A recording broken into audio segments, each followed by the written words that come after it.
ఈ నెల 30న తెలంగాణ కేబినెట్ సమావేశం కానుంది. సీఎం రేవంత్ రెడ్డి అధ్యక్షతన మంత్రివర్గం భేటీ కానుంది.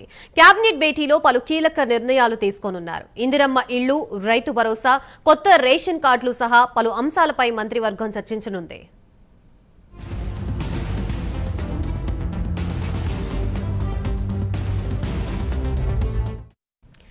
ఇదే అంశానికి సంబంధించి మనకి పూర్తి సమాచారం అందించడానికి మా ప్రతినిధి చందు సిద్ధంగా ఉన్నారు. చందు, గాయత్రి, నెల 30న తెలంగాణ కేబినెట్ భేటీ జరగబోతుంది. సెక్రటరియట్ లో సీఎం రేవంత్ రెడ్డి అధ్యక్షతన కేబినెట్ జరగనుంది. ముఖ్యంగా చూసినట్టయితే రైతు భరోసా, ఇందిరా ఇండ్లు, కొత్త రేషన్ కార్డులు ఈ అంశంపైన ప్రధానంగా కేబినెట్ లో చర్చించబోతున్నట్టుగా తెలుస్తా ఉంది. రైతు భరోసా సంబంధించి ఇటీవలే అసెంబ్లీ సమావేశాల్లో చర్చ కూడా నిర్వహించారు, స్వల్పకాలిక చర్చను. అయితే ముఖ్యంగా అన్ని పార్టీల అభిప్రాయాలను తెలుసుకునేటువంటి ప్రయత్నం చేశారు. వాళ్ళ అభిప్రాయాలన్నింటినీ కూడా రాస్తున్నారు.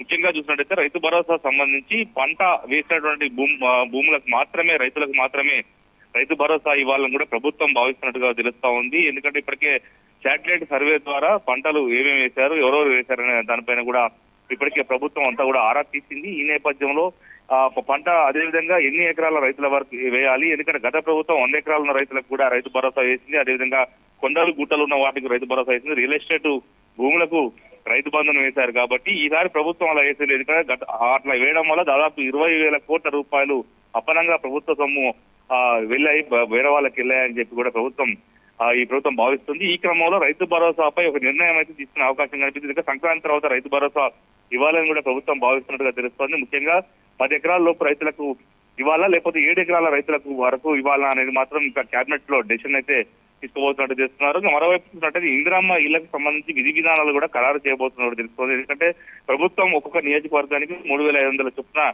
ఇల్లు ఇవ్వాలని భావిస్తుంది.